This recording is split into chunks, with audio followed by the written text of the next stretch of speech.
All right, cool. And we're recording. So today I'm joined by a good friend, Dr. Sofia Sanchez, a registered dietitian and postdoctoral fellow at Indiana University's School of Public Health. Dr. Sanchez's work sits at the intersection of nutrition, physiology, and public health, exploring how diet, hydration, and food environments shape health outcomes across diverse populations. Her research spans everything from the impact of beetroot juice on blood pressure to racial disparities in hydration to how food pantries and school gardens can be reimagined as powerful tools for nutrition education and equity. Beyond her academic contributions, Dr. Sanchez is passionate about bridging science and practice, helping us understand not just the biology of nutrition, but also the social and environmental factors that determine who has access to healthy food and how we can create lasting change. And besides all of that really awesome stuff, I'm going to kick things off by asking her about sleep today and how we can integrate that with nutrition. So, Dr. Sophia, thank you so much for joining me on the podcast today. Hey, Mike, thanks for having me. It's good to see you. So, for when we were talking, we wanted to dive into sleep because I know you from this huge dietetics background, but you're starting to explore sleep. What are you interested in sleep right now? Yeah. So I started really getting interested in sleep within the last year. I attended a meeting called Sleep, a scientific meeting called Sleep in June. And it really opened my eyes to like all these different things about sleep, ways people sleep, what is considered good sleep. And I just really started having all these questions like, as a dietitian, like, is there anything about diet that I can manipulate or like any kind of intervention that I can do to improve sleep or vice versa? Like, if I sleep better, can that help me improve my diet? So that's kind of like where I'm coming at this like line of research. What about diet can be related to sleep? Um, so I have some questions for you that I thought we could kind of see how you sleep. And then we could kind of talk about like, what does that mean for you particularly, or like for maybe the way you sleep could help somebody else. What do Yeah, you think? let's do it. I'm not the sleeper, and I'll just be very honest about that. So let's do it. Okay. First question is about how many hours of sleep did you get last night? When I asked Alexa to set an alarm for 6 a.m., she said, "Okay, 6 a.m. alarm set. That's 5 hours and 42 minutes from now." So Okay. less than 5 hours and 42 minutes Okay. because I still had to brush And my teeth and then, everything. okay. So you set the alarm and then you had the intention of going to sleep, but then by the time you actually made it to sleep, it might have been like 40 or 50 minutes after that, Yeah. maybe. Okay. What about when you go to bed? So maybe um let me ask this. So last night, is that like a typical night for you? Do you typically start getting ready for bed at the same time each night or around the same time? During, oh, I know with sleep research, they look at continuity, and mine very much fluctuates based off of my girlfriend's work schedule because she does like 24-hour shifts and whatever. And if like I'm by myself, I'm kind of all over the place. But if like she's at home for a few nights, then like we're pretty regimented. So it's kind of like this erratic sort of thing. Okay. Okay, so it might fluctuate. What about the time between you turning off the light and you actually falling asleep? About how much time does that usually take? But yeah, like the sleep was that sleep onset. Huh? That's under 10 minutes. It's fast. Okay. Okay. Couple more questions about how do you ever wake up during the night, and if so, how many times do you wake up? Maybe once to pee, and that's it. Maybe. Once. Okay. You might have like a big drink of water or something before you go to sleep. Yeah, it depends what time I work out or exercise at night. So, yeah. Hmm. Okay, and then how about during the day? This is my last question. Um, do you nap during the day, or do you ever feel like, man, I'm really like 6 p.m. I'm like ready to hit the bed. No, I'm almost painfully energized throughout the day. It's borderline. through caffeine? It's No, I drink one cup of coffee in the morning, and then I'm almost painfully jittery for the rest of the day. I usually work out 2 or 3 times a day just to like quell all of that energy. But then like once maybe 11 comes around, I go stone cold. And then it's just like I don't even want to stand up. I'm so tired. So Okay. Actually, I said that was my last question, but I do have one other question. So when you exercise, that it sounds like that might be kind of like before you go to sleep, maybe within the 3 hours of you going to sleep sometimes. yeah, usually a walk, and like the intense exercises in the morning and the afternoon. Okay. Okay. So just kind of based on this pattern, it sounds like you don't. Okay, so the Academy of Sleep Medicine recommends at least 7 hours or more for adults, so you don't get that. But um, that might be what is like okay for you. It sounds like that's not really affecting your daytime activity because you said you have caffeine, but it's early in the day and then you're good.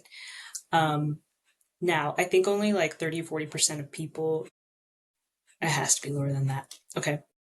I might have to double check myself on that. A very small amount of people can function on less than 6 hours. Um, so maybe like you've adapted to less than 7 hours, less than 6 hours. Maybe that is working for you. Okay. So your duration is a little on the lower side, but maybe that's okay for you. It sounds like you have good sleep efficiency, so you wake up only one time during the night.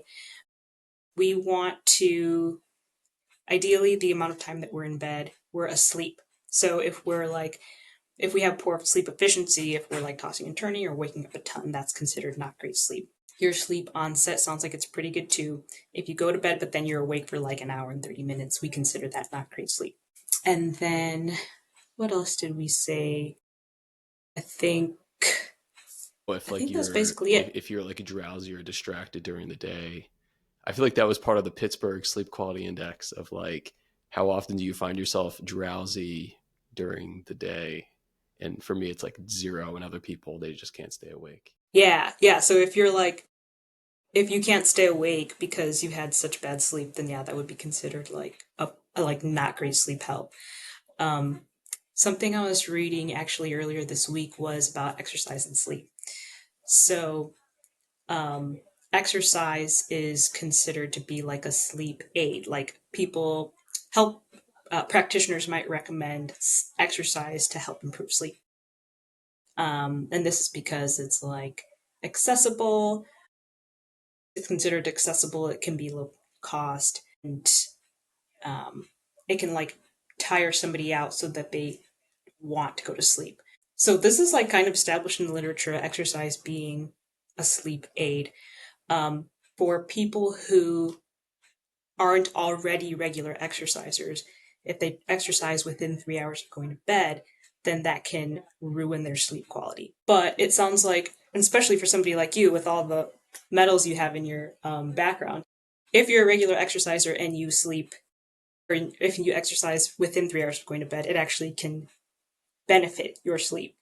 So if you're a regular exerciser and your typical routine is to exercise before bed, then you're okay and it can actually help your sleep. Which it sounds like you do sometimes, but it might vary. Um, and I think that was all. Did I get all of them? Sleep onset efficiency.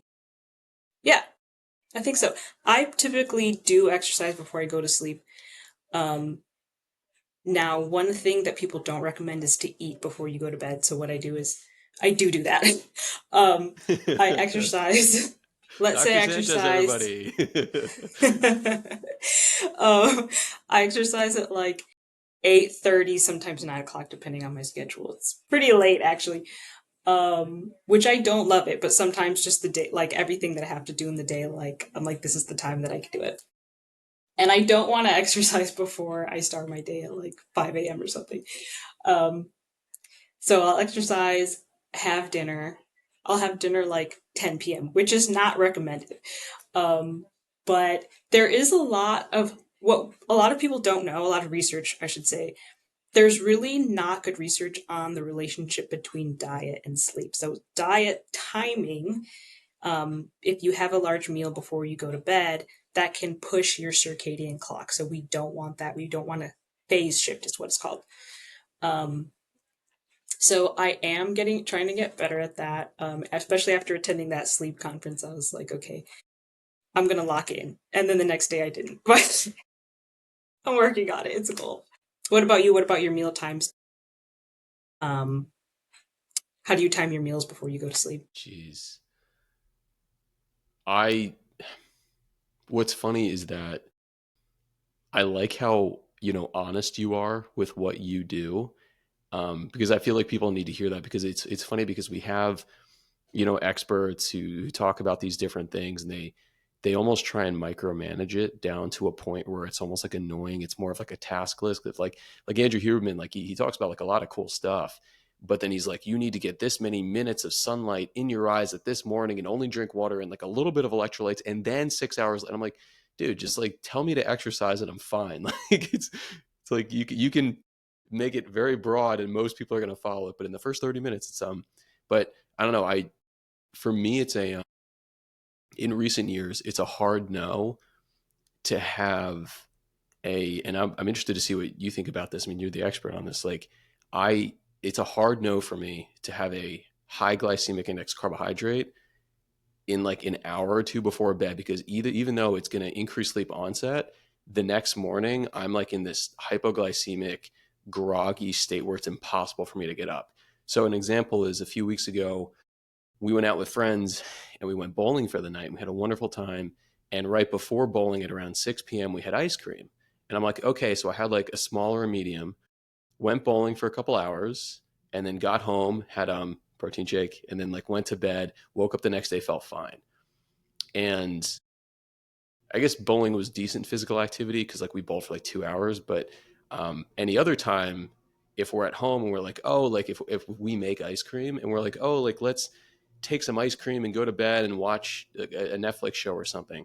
If I go to bed 30 minutes after having like a decently small bowl of ice cream, nothing too crazy, maybe a little whipped cream on top, I crash, and the next morning it feels impossible for me to wake up. So I like to like separate out having that like high glycemic index carb, because I know I'm just going to crash and it's going to be impossible for me to wake up. And I made that mistake for many, many years where I was like, oh, I'm running ultra marathons, I'm eating 4 to 5,000 calories a day, ice cream at the end of the day, and then like the next morning it was impossible to wake up.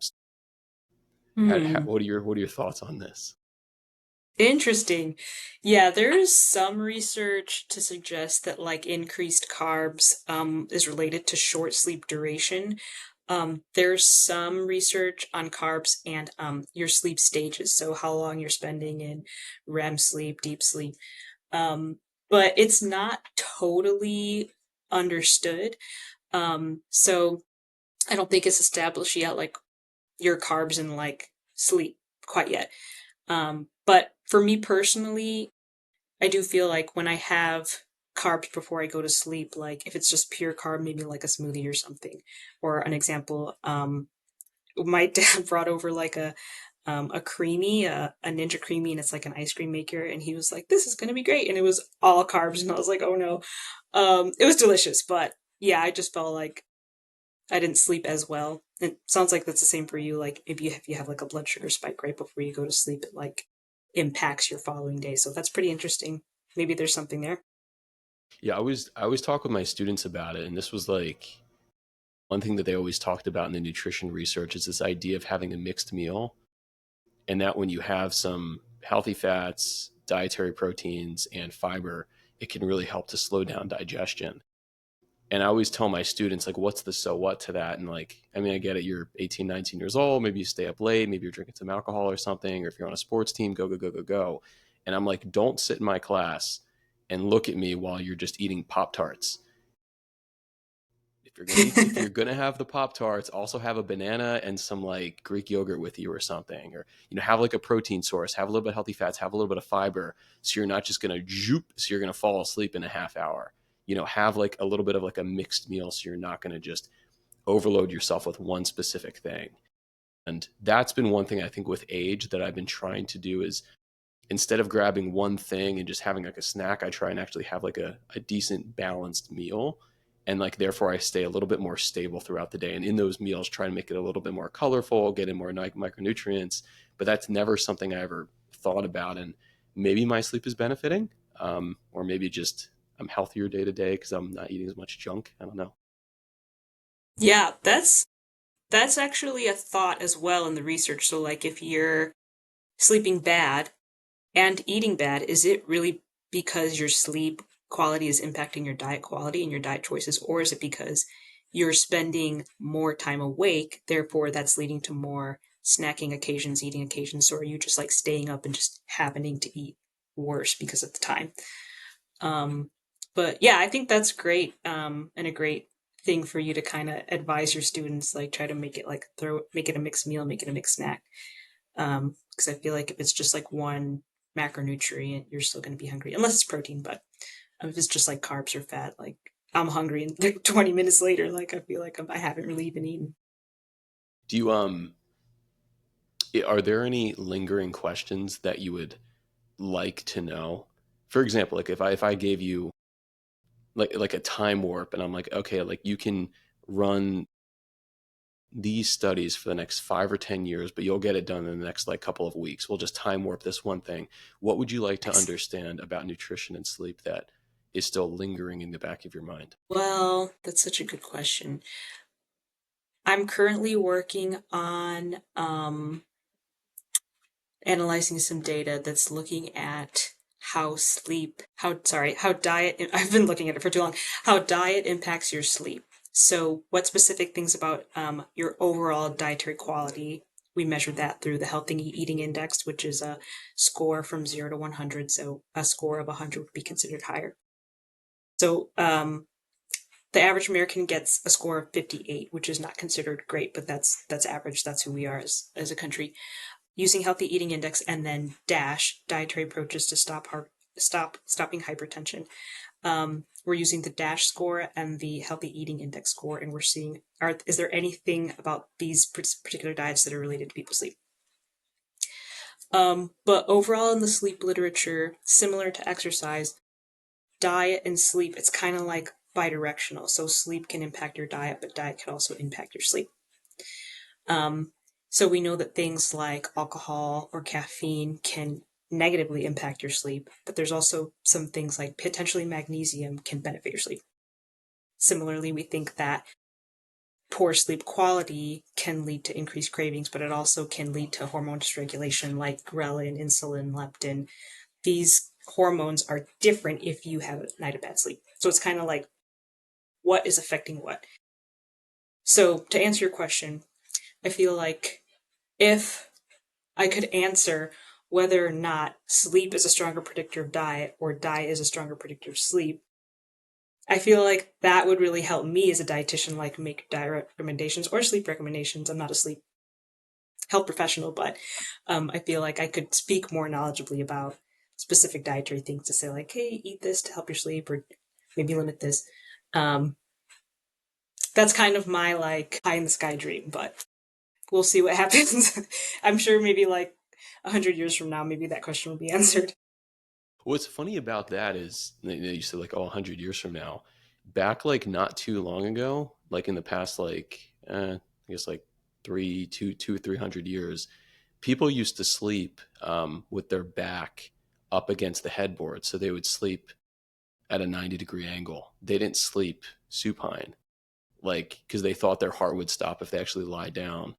And then going back about 400 or 500 years, people would have sleep one and sleep two. So they'd only sleep between 2 and 4 hours, and they'd take like a midnight break and they'd chill out, play some games, hang out with their neighbor, eat some food, and go back for sleep two. So like us trying to sleep like 6 to 9 or 7 to 9 hours is like a relatively new concept within the past couple 100 years. I'm just like interested to see. I mean, like I look at like our cat. I mean, that dude sleeps 70% of the day. He's always tired, and then at night he just goes nuts, and then all during the day he's just asleep. And I'm like, you're basically, you know, just what is that called when you sleep during the day? Nocturnal. And I'm like, you're missing the best part of the day, man. But he's a cat. I don't know. Can't tell him what to do. That's hilarious. I didn't know that about the sleeping against the headboard. Um, I have heard about like the sleep one and the sleep two, which is like really fascinating. And I think you're really right, kind of like industrialization made has like created these sleep kind of um boxes for us to fit in. And I heard a sleep medicine doctor actually recently say that the 8 hours was invented by factories. So Yeah, like thanks to but his Henry message Ford. was to yeah. It's like the But 8 hour basically he was workday. saying like right. Um like if you're not getting 8 hours every single night, kind of like what you were alluding to earlier, like don't stress about not getting 8 hours. Stress more about like just actually sleeping. Like it's okay if you don't get perfect sleep every single night. Um, yeah, that's really interesting. It's interesting to see kind of what would happen in the future with like all these new technologies too. Like there's a I haven't used it, but I've seen it kind of like in the wild. You can have a home sleep stage cap. So polysomnography, you can do it at home now. So in some studies, they send people home with like these caps, and I can't speak knowledgeably on the technology behind it, but it'll measure your sleep stages. So I think that's super cool. Maybe something like that will be kind of like maybe made more widely accessible so people can see like their sleep stages and how well they're sleeping. I don't know. We'll just see. Do you think that there's going to be more research specifically with respect to magnesium?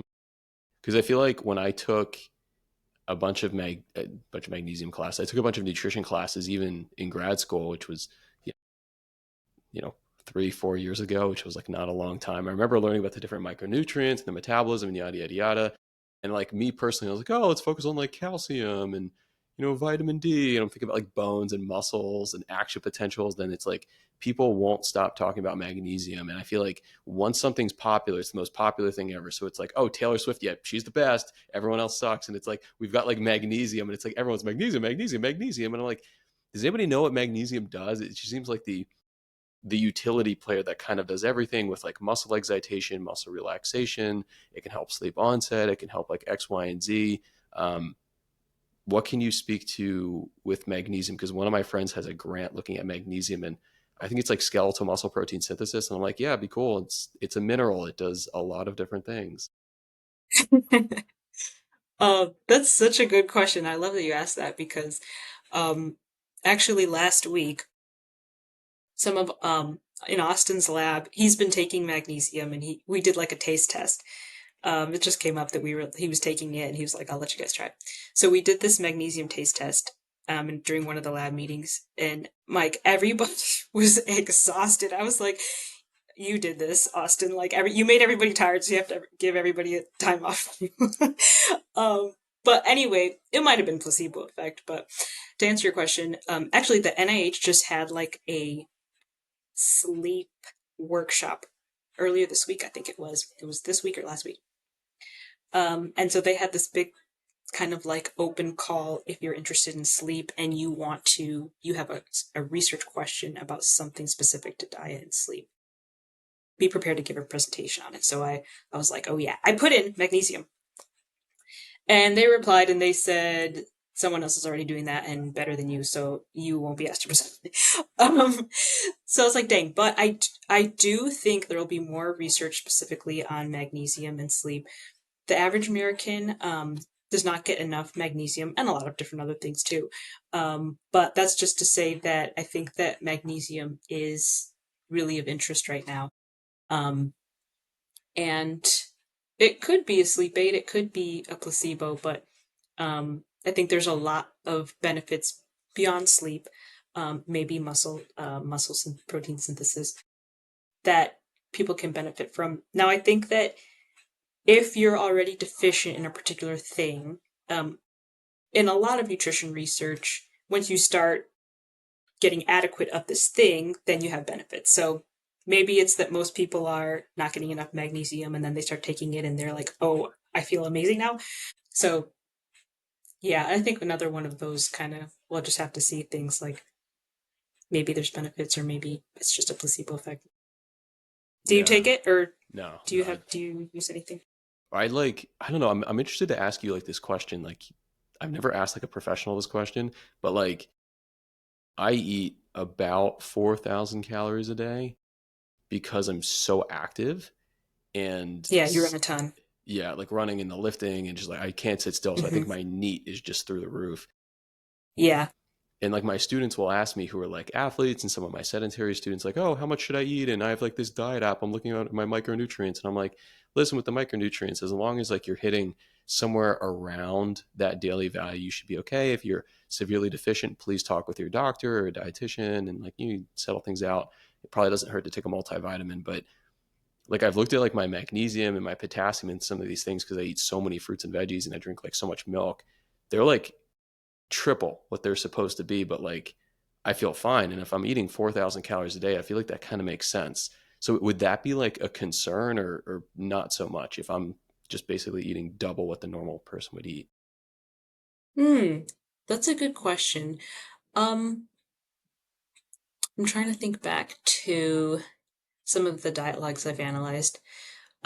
Just because of you're basically asking like just because of pure volume, do you think you're getting enough kind of like micronutrients and vitamins? That or probably not too much. I mean, I feel fine. I get blood work every 6 months, and the doctor's like, "Yeah, you're healthy." But it's just like it's funny because when you're like, "Do you take magnesium?" I'm like, I'm looking at my diet app and I track everything. I'm like, "Ooh, I do not need to take any more of that." Just because I eat mainly whole foods, and thankfully I eat fruits and veggies and a ton of like lean proteins and complex carbohydrates, and I'm like, oh, I feel pretty good day to day. So it's just I feel like by Yeah. default, it's just I get in a ton of these things. Don't get a Yeah. lot of vitamin K, and Uh, that's on me. I got to eat more dark leafy greens, so I'll get better at that. Um, yeah, it sounds like based on what you're describing, you're probably getting enough vitamins, except for vitamin K.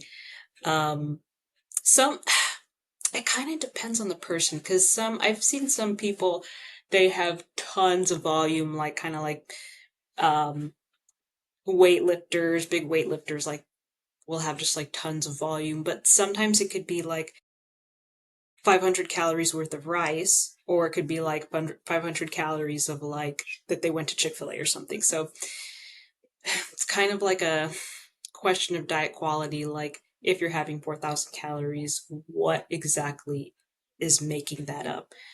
Um, if you're having some vegetables throughout the day, fruits and vegetables throughout the day.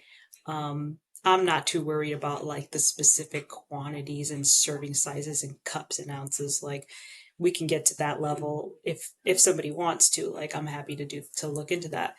Um, I feel like some people kind of they see like the dietary recommendations and they're like 2 ounces of XYZ and they might get stressed out over it. But if you're having fruits and vegetables throughout the day. You're having maybe some whole grains here and there if you eat grains, or you're having some, if you eat dairy, you might have some dairy. Like if you're having like, basically, I'm saying if you're having like a wide range of different foods, you're probably hitting your nutrient goals. Um, and then doing blood work, like you said, I think really helps because that informs like kind of where you're at. Um, so I think that's good. Um, it sounds like you're having enough, like you're getting enough vitamins and stuff. Well, it was. I think it was a good push from being like in grad school and doing mainly being around a lot of dietitians that like over the years I've had like this push in my head to be like, you know what, maybe I should start to slowly adopt a more nutrient dense diet, and like that's really helped because a lot of my like people I train and a lot of my students who are athletes, I'm like, are all of you pretty regimented? And they like take pride in it. They're like, I am very regimented. I, do this at this time of day. I eat this and this and this. And as you said, if you're eating rice 3 or 4 times a day, you're not varying your carbohydrate source, or if you're only eating chicken, if you're only having this and you're not getting anything else, it's like these numbers are going super high, but those numbers are super low. You can become malnourished with that. And I always talk about like the bodybuilding example where like I watch all the bodybuilding videos and it's like, oh, you're 300 pounds of steroids and you have a gut issue because you had chicken and rice 5 or 6 or 7 times a day for 4 years. And it's like, that was it. You didn't have any fruits, any vegetables, no color. Like, and it's just like, that's why your gut is all off because you're just ODing on like the same exact thing and underdosing on everything else. And that's a concern. Huh. Yeah, I think like it's good to vary a little bit. Now, some people I think really do good on structure. Like if they, like, I don't know, for example, people who meal prep, like if you have the exact same lunch every single day and that works for you and that works for your routine and your schedule, like do that. Um, if you meal prep the exact same thing for like 3 years in a row, then maybe change it up a little bit, throw in like a little different thing here and there. But I think some people do feel like structure is better for them, so they don't like maybe have temptations in the house or like in their pantry or something. Um, yeah, I'm trying to think of like some other examples. I feel like the answer to most everything is like it depends, or like it depends on the person. What got you interested in the nutrition dietetics space? Because I know a lot of athletes get into it because they want to focus on performance. But you took more of like that dietetics clinical route initially, then went a little bit more public health. So what was that like for you? Um, I I don't I feel like I don't have a good answer to that actually, but when I was trying to figure out what I wanted to major in undergrad, I was like, I thought I was gonna. I changed my major like 5 times. I was doing anthropology, I did math, I did biology. I don't know what I was doing. Um, and while I was trying to figure it out, I was realizing I was spending a lot of time like looking up recipes, looking like reading about nutrition, trying to figure out like what's a good diet, what is a carb, like just basic information about health. And finally, one day, I was like, maybe I should just do that. Maybe I should just do nutrition. And I think I was a little bit afraid at first because I didn't know anybody who had this type of career or like specialized in nutrition. Like, what does a nutrition person do? Um, but it turned out that the university I went to had a dietetics major. So I was like, let me take a class. Took class, and the instructor was the coordinator of the dietetics program at my school. So I kind of set up a meeting with her and I was like, tell me what I need to know. Um, and I kind of just ended up like going on this route just because I was like had a personal interest in it. Um, and then I got more into like growing up. I wasn't really like I did some team sports, but I didn't have like a structured kind of like exercise program or anything like that. Like exercise was like not on my radar at all. Like I was like going for bike ride. Oh my god. Um, but I also, as I started learning about diet, I was like, oh, like exercise is good for you. I should do that. So then I started incorporating both of those. Um, I started getting more into running, getting into weightlifting. So I think having now adopted both into my lifestyle, they're kind of like, I don't know how you feel about this, but I feel like exercise and diet like are mutually beneficial. So after learning more about diet, I also was like, let me learn more about exercise, and kind of like they just kept building on each other. And now here I am. I'm a dietitian and I'm in the Department of Kinesiology here at IU. Well, it's interesting to see like how all of those things kind of move together and fluctuate. Like I always kind of thought about, and of course, I think like right now, what is it called? Lifestyle medicine. And there's like I don't know 5 or 6 or 7 pillars of like what it is to live a good life. And there's like diet, there's exercise, there's sleep, there's like not smoking, there's like social health, being friendly, there's like I don't know like meditation, there's like a bunch of all these different things.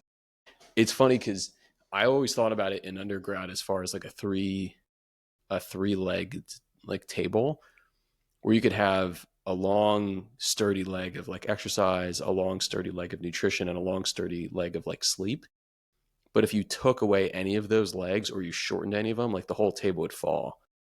And I always thought about it in grad school where I was like, oh, I'm going to run at least 100 miles a week. I'm going to lift all these weights and I'm going to have a rock solid diet. But I was sleeping like 4 hours a night and it was horrible. So I was doing way too much caffeine. And I was always getting sick. I was always stressed out. And my emotional regulation was just kind of like I'd get really tired. Then I'd feel happy. And then it was just kind of all over the place. And I was like, oh, I need to sleep. But now we're seeing all of these other angles playing into it. So I think it's almost like it makes sense that you initially starting with the nutrition are now getting into the kinesiology, exercise science, and the sleep. I started with the exercise and I was like, I'm not strong enough. How can I eat better? And like now at 30, I'm like, oh, I need to sleep. And it's funny how all these things play into each other. That is really true, like how everything's kind of interrelated when it comes to health. Like some things that you maybe didn't think about when you were younger, you're like, oh yeah, maybe I should have a vitamin or something. Yeah, that's how I was too, kind of like I remember in high school I was like, I can go to sleep whenever I want, and then I was chronically tired for like 4 years. But now as an adult, I'm like, maybe I should sleep better. With the sleep, are you dialed into, so like I understand you're really big into how our diet affects sleep, which is wonderful, and like the bi-directional relationship. If you were to draw like the arrows going one to the other, um, do you also look at how exercise plays into that? And I had read a little bit about that exercise, and it's like, I mean, this is like a touchy. I want to say this the right way, that if you're not sleeping 7 to 9 hours a night, but if you stay relatively active, you can get away with a little bit less sleep because you're staying active. That shouldn't be used and abused, but it's kind of like, okay, if you're only sleeping 6 or 7 hours a night and maybe you exercise pretty regularly, you can probably get away with a little bit less. But if it's like insane volumes of exercise and insane intensities, then you need even more sleep. So like right now, like I always joke around on like Strava that I only do zone two training between like the running and the biking. And my friends are like, you're never gonna get faster. You only do zone two. I'm like, well, I don't really need to get faster. I kind of did everything I needed to do. But the zone two invigorates me like an hour or two a day, and the weightlifting in the afternoon. But when I start adding in like long runs and intervals, then I'm like, I need to sleep for 10 hours tonight. And that's not my goal. I'd rather be productive and not have to sleep for 10 hours. I'd rather get 5 or 6 hours but do my long slow zone too. So how do you feel about that? Yeah, that's such a good question. A lot of, I would say the majority of, I'm going to preface this by saying the majority of sleep research is self-report. Um, it's also mostly done on people who are already good sleepers. Um, well, I shouldn't say good, but we consider typical or healthy. So people who don't have like a sleep medical condition like insomnia or obstructive sleep apnea. So I'm gonna make that statement and then give you your answer. So we think that exercise and exercise impact on sleep is well established. Like we can, um, based on like the body of literature, say that exercise can benefit sleep to an extent. Kind of like I think what you were alluding to was like if you're overtraining, maybe that's going to lead to bad sleep. Um, what is less well understood is the reverse. So how is can sleep be an intervention for exercise? There's not a ton of research on that yet. And especially when it comes to sleep stages, like I think there's a lot that's kind of like unknown about sleep stages and what that means for your health. Um, so it's also not known the dose of the exercise, how frequently you're exercising, the type of exercise, so like aerobic versus resistance. Um, and a very important question that I think could be answered soon. At that sleep conference I was mentioning, there's a lab in Utah. I don't remember who um, the investigators are, but they're doing some really interesting work on your circadian and your physiology. So what's happening after they do these different interventions to your circadian cycle and your physiology. Um, so I think the answer to your question is to be determined, but there's a little bit of momentum on this research and your question, like how can we better understand exercise or use exercise to impact sleep and vice versa, to be determined. Like I wonder how individual that is too. And an example is like if you have someone who's already pretty active. I always ask my clients about this, ask my students about this. I'm like, who exercises every day? Even if you don't want to raise your hand, that's fine, keep it personal. Who's ever like started exercising twice a day? If you're on a sports team, you're in the off season, you're in training camp, or you just started training for something hard. What about 3 times a day? And like an example of that is like I had a client recently. I trained for like a half marathon, and I was like, we need to start running 5 days per week. I was like, you can take 2 days off, and you work from home. You kind of like a sloth. Like she was like, yeah, I don't really move. I just sit here. And I'm like, okay, so like you're sedentary completely, like for 48 straight hours. And then I ask you to do a 45-minute run, and then you're sedentary for another 23 hours. And when we ramped it up from like 3 to 4 to 5 days, she goes, I need so much sleep. I need so much sleep. I need so much sleep, because it was like this crazy stimulus that she wasn't used to. But for like someone like, I don't know, like when I was running my 100-mile weeks, when I put it back down to 50 with all of my, you know, weightlifting, if I get more than 7 hours of sleep, I'm jittery. I don't need coffee because I was used to doing so much. But then if I start Oh. doing like double cardio sessions, then I'm like, I need to sleep more. So like that's why like I don't do a lot of like interval training, a lot of lactate threshold runs, is because I don't want to fall asleep in the middle of the day. But if I only do the zone 2 stuff, it energizes me. So it'd be interesting if we could measure, I don't know, thousands and thousands and thousands of people. Like if I could just have like any ability, like I would love to do that. Cause I mean, I feel like exercise, it invigorates you. And I like in the next like couple mornings, I'm probably not gonna be able to exercise the first thing in the morning. I have to push it off later in the day because I'll be with family. And I know I'm gonna be groggy for the first few hours. Whereas if I get up and I exercise, the rest of the day I'm zooming. So I don't know. Hmm. Those were about 5 jumbled thoughts, so I apologize. um, there is some kind of like to comment on your comment. There is some research looking at like if you're not a regular exerciser already, I might have already mentioned this. If you're not a regular exerciser already and then you start exercising, then that does make you become sleepy. Um, I think for me, like if I wake up first thing, especially if it's like fasted cardio, oh my gosh, if I try to run, like if I have a really busy day and I'm like, this is the only time I can exercise, get up, maybe have half a cup of coffee and then just go do like a 5K, I am dead the rest of the day. Like I cannot pick my head up off the desk. Um, and I don't really want to eat before I exercise either. I don't even, it's really tough. It's not my preference to work out like very first thing, but sometimes I have to. Um, Now, commenting back on my sleep at night and my exercise at night, if it's past 9 a.m., I feel like I don't, or 9 p.m., I should say. If it's past 9 p.m., I really don't feel like doing it. Um, Especially if it's like like a heavy leg day or something. I'm like, I am gonna give it 20%. Um, but then sometimes I'm Oh, three exhausted sets? and then Yeah, I might do one. sometimes I very rarely I start getting into it if it's past 9 p.m. and that does energize me. I'm like, okay, I just hit a PR. This is great. So I don't know. It's kind of tricky. I think basically to put a button on this, some people have like their windows of like perfect exercise and their sleep is not affected. And I think as you like go through life, you kind of figure out what your routine is, what like is your best exercise threshold or window. Um, I've never done, I don't think I've ever done like a 3 a day, but I have done a couple 2 a days this past summer and I felt pretty good.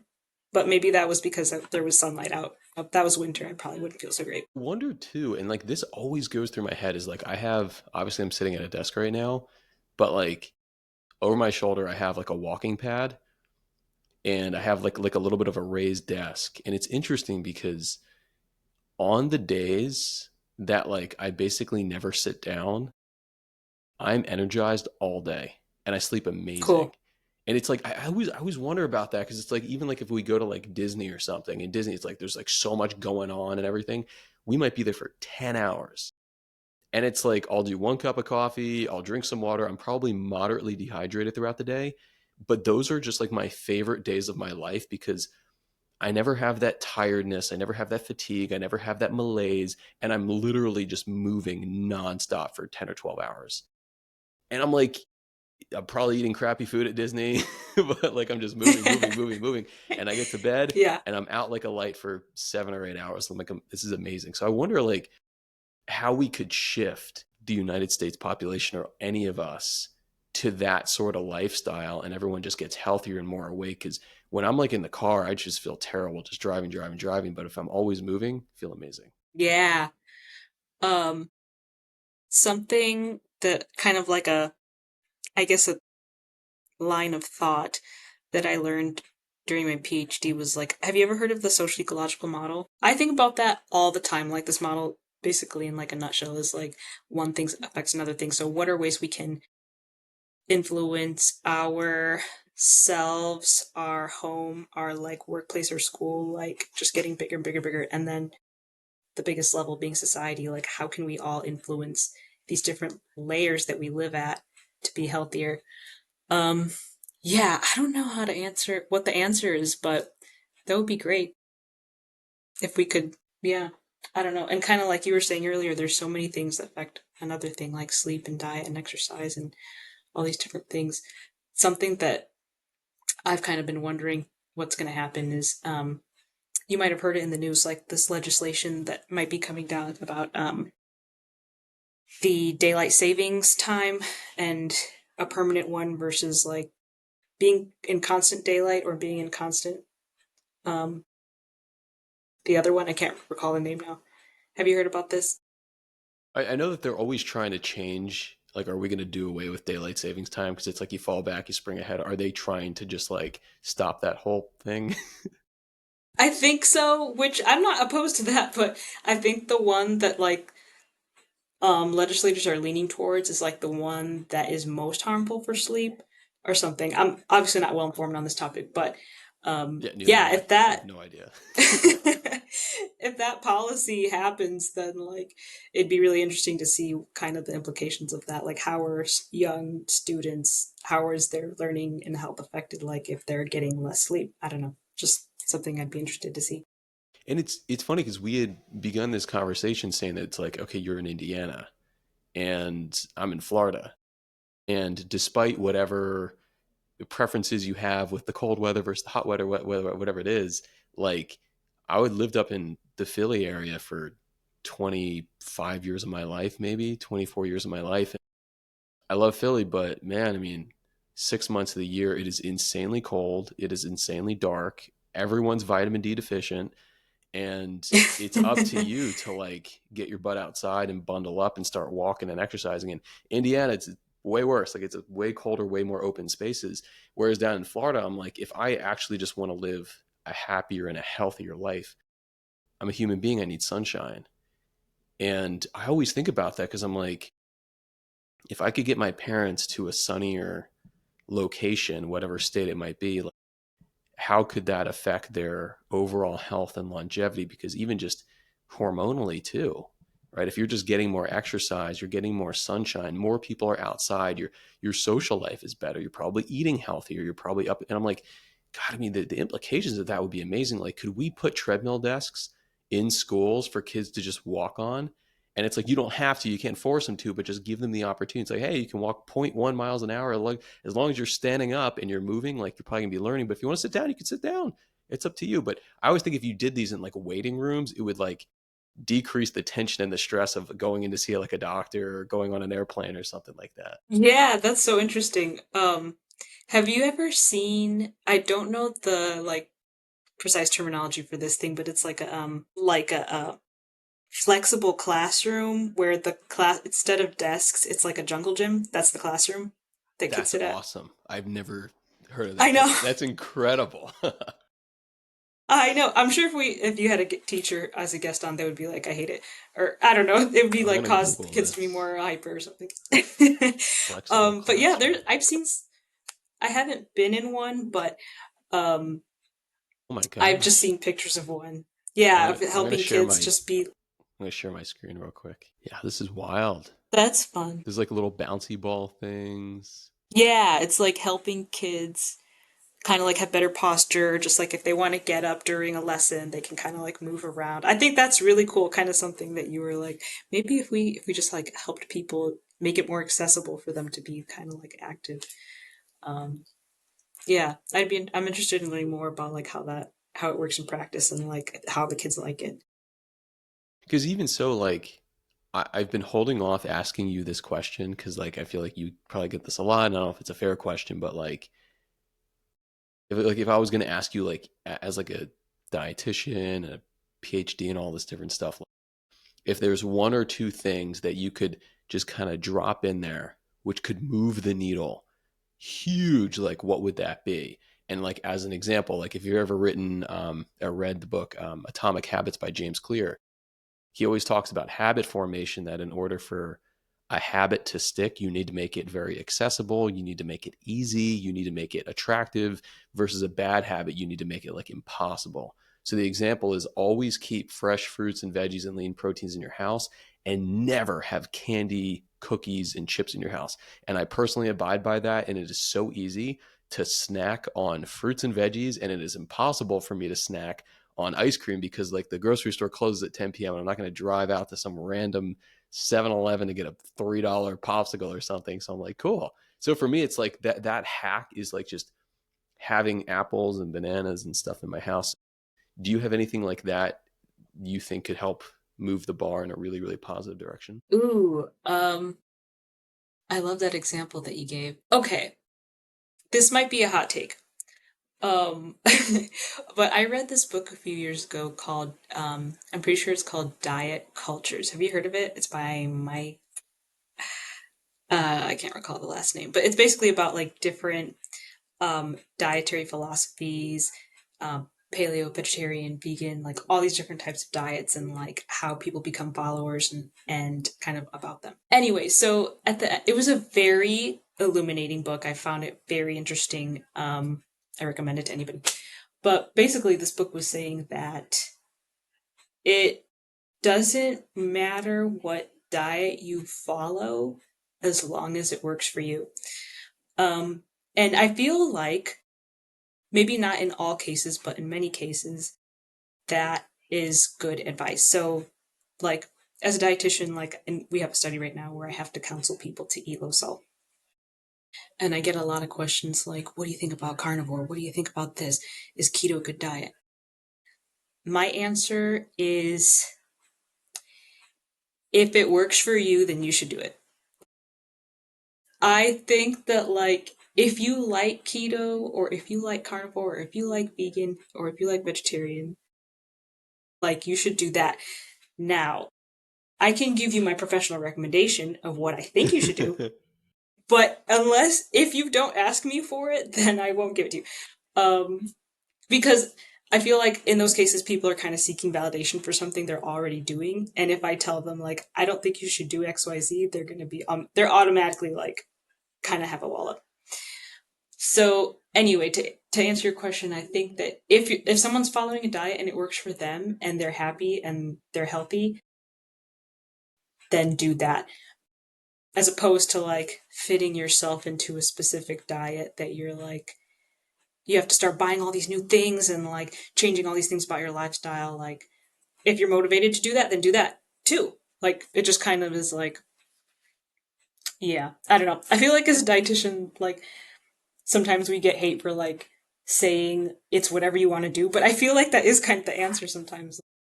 I'm just here to guide you in like your goal, and if you have a goal of like doing a specific thing, I'll tell you how to do it. And then if we start getting into like medical content, then you should seek a medical professional. But um, yeah, I don't know. Does that answer your question, or are you kind of looking for more like a specific thing? No, that was like very healthy and vague of an answer, which is good. And it's like, I think more people need to hear that because my first two, I really tried. It's like, I tried 3 times to watch and read Game of Thrones. And every time I was like, I can't do it. I really tried. I tried again. I tried again. I was like, I can't do it. It's not for me. And I tried that with nutrition too.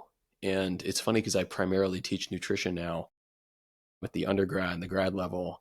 And my mom, when I was like 15, she goes, "Hey, Mike, I think you should think about doing nutrition in college. I think you'd really enjoy that." This was like 3 years before college. I was like, no, I, I want to talk about science and exercise, and end up doing mainly nutrition. And my first 3 nutrition classes, the professors, I mean, they're professors and they're probably working hard and they know their stuff, but the entire class was just bias of what they thought and they believed. And one of the one of the students in my class, he was like, I think he was on like the football team at Rutgers, and we were in the class, and he's like, yeah, like, I'm on the football team. I'm on the O line. I'm a big man. Like, how much should I eat? And, protein and, carbs and blah, blah, blah, blah. And she literally looked at him and she's like, nobody needs more protein than like a tiny sliver at dinner and mainly just eat greens. And I looked at him, he looked at me, he's like, yeah, I'm not gonna follow that. And it was just like, I was like, that was like a huge bias. We know that there's a place for protein, there's a place for fat, there's a place for carbs. And the next lady I had, the exact same thing. It was just bias, bias, bias. And it wasn't until maybe like my third professor, who was a sports nutrition person, it wasn't dietetics, it was sports nutrition. And it kind of opened my eyes to like, okay, like this is what the research says. This is what from the performance perspective, this is the clinical perspective, but like there's going to be people in these different arenas who are experts in those places. And as I kept going with the classes, I heard people's opinions and I heard the science, and I said, this is really awesome. But unfortunately, diet, nutrition gets very, very polarized and very political. And it's like everybody eats, so therefore everybody thinks they're an expert in nutrition. And like I'm the first to say I am not. I'm up to date with some science, not all of it, but like I just feel like with someone in a position as yours, like that can get a little bit funky and maybe a little bit annoying sometimes. I do have a good answer, a more scientific answer for you. Um, because I'm in kind of like a cardiovascular physiology kind of area. I've been working on like counseling people on salt for like ever since I worked at Delaware. Um, anyway, so to move the needle, I think, well, you and I both know that cardiovascular disease is the number one leading cause of mortality in the US. And the number one predictor of that is people having hypertension. It's actually, I don't know the number off the top of my head, but it's a large number of people.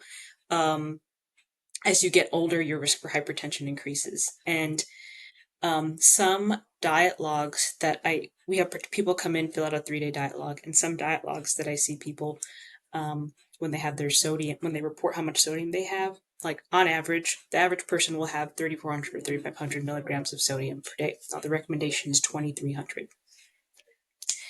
And it's even lower if you already have hypertension. So some people, they come in and they have like 7,000 milligrams of sodium per day. And it's really not like their fault. It's just kind of like what's around, or like maybe it is sometimes like decisions that they're making about what they're going to eat. But it's really interesting how, like, for sugar, for example, like there's industry, like there's been movement for among food companies to kind of like lower sugar, or like with trans fats. I think within the last 10 years that has been like banned from being on the nutrition facts label. But with sodium, there's like not a lot of like companies aren't really incentivized to lower their sodium. And I think if we started making like targeted efforts on reducing sodium in our food, and in our diets, that would be like, I'm predicting that would be like huge for hypertension and for like um, cardiovascular disease, CVD. It would be really interesting to see. There may be some policy studies already out there, like in this particular restaurant, in this particular neighborhood, there was like a sodium reduction, and these were the outcomes. But I feel like that could be one thing that really would help, would help people, like especially like as people age, that would really help a lot too. But I personally do crave sodium a lot, so I'm sure like, and you might too as a runner, like somebody really active. I feel like people who are super active, like really running a lot, like they crave sodium. So while I would be sad to like have a sodium reduction in my like favorite foods, I think it would be a health benefit overall, a public health benefit. That's amazing. I think that it's tough with sodium because sodium is such a high palatability thing, Hmm. where it's like if you're just it's like, oh, salty or sweet tooth, right? It's like a common question. It's like, oh, Coke or Pepsi. And it's like, for me, I don't like salty things. Like I'm drinking some Gatorade Zero right now because I had a biking workout this morning and a biking workout last night. So it was like two within 12 hours and I was sweating like a lot. And I was like, okay, so like I want like, I think there's 200 milligrams of sodium in here. That's like not a lot, but it was just like enough where I was like, That's not a oh, lot. like, I'll just get like a little bit in there. But um, that's tough because it's like a palatability thing. And for me, it's like, it's absolutely bananas to think that someone would have 7,000 milligrams if they're only eating maybe 2 to 3,000 calories. And I know in general, the Western diet is full of sodium and people overconsume, carbs and fats, and like not the good fats and not the good carbs. But I mean, you're on the front lines of like seeing that, like, that's insane.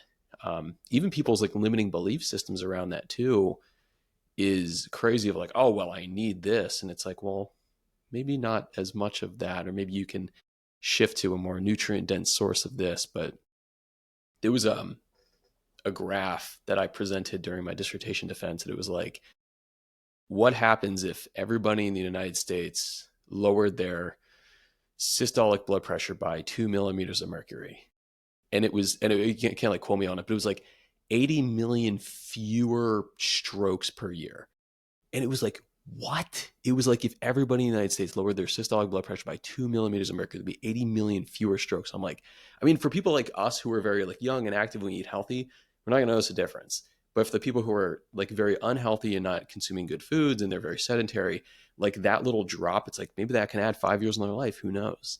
So I always like look to see these little insertion points. If like we just did this little tweak, it would have this huge return on investment. And that's what I'm interested in. And like, I always think about like even gyms, if we incentivize people to go to the gym every day, maybe not making a gym free, but making it incentivized with like their Friday, where it's like you only have to work a half day Friday, but you also have to go to the gym. You're basically getting paid for 4 hours of work to go to the gym. I don't know, just because going to the gym is just, oh my God, like walking, running, biking, lifting weights is just, it moves the needle so much. And if everyone did it in a collective effort, I mean, this place would be so much healthier. Yeah, for sure. I really like the company's I can't remember what school it is, but it's in Alabama, and I want to say they have like a it's a university. They have like a paid exercise break. I don't remember the specific details, but when I heard about this, I was like, that is so freaking cool. You could take 1 hour from your day every single day to go exercise paid. Like, I love that. We should all do that. I always thought about that. Like I told my dad, I was like, if I could have the most perfect job in the world, I would just get paid to like, I'd get paid to like run races and go to the gym and just connect with people. Cause like, to bring it full circle, like when you're exercising, you feel good hormonally and you're more awake, and you're probably just more likely to sleep well at night. And maybe if you sleep well at night, eat healthy the next day. And it's all like this whole cyclical thing. Yeah, for sure. So is there any, I don't want to hold you up too long. Is there any closing points that we didn't talk about with respect to what you're interested in your research? I love the whole sleep topic. I can't wait to follow along with what you're doing. It's really exciting. Yeah, thanks. I think we covered all the topics I'm interested in. I would say like maybe to for anyone possibly interested in doing research, I don't know, you might experience this too, like just the benefits of like doing research and the need for participants. Like if you feel like I encourage anyone to like participate in scientific research just to like as a participant to kind of learn about it and see what it's like, but also like you might be able to learn a little bit about yourself. Like we're doing this one study where people get like a full body scan, a DEXA scan, and they get their body composition and their fat mass, their muscle mass. And we've had so many people say like, this is so cool that I can do this research and get this information about my health because if I went through a hospital, I would have to pay hundreds of dollars. So maybe just a shout out for research, participate. Sometimes you get paid for doing it too. So um, I would say that's probably my little shout out for research. So sometimes you get meals that you have to eat for, a Yeah. month on end. Yeah. Sometimes they're not delicious, but you get paid. Yeah. You get paid to eat food. No, that's awesome. Where, Yeah. can people contact you if they're interested in your research? Yeah, for sure. I'm on LinkedIn as Sanchez Sophia. I think that's my Twitter handle too, or X, I should say, Sanchez Sophia.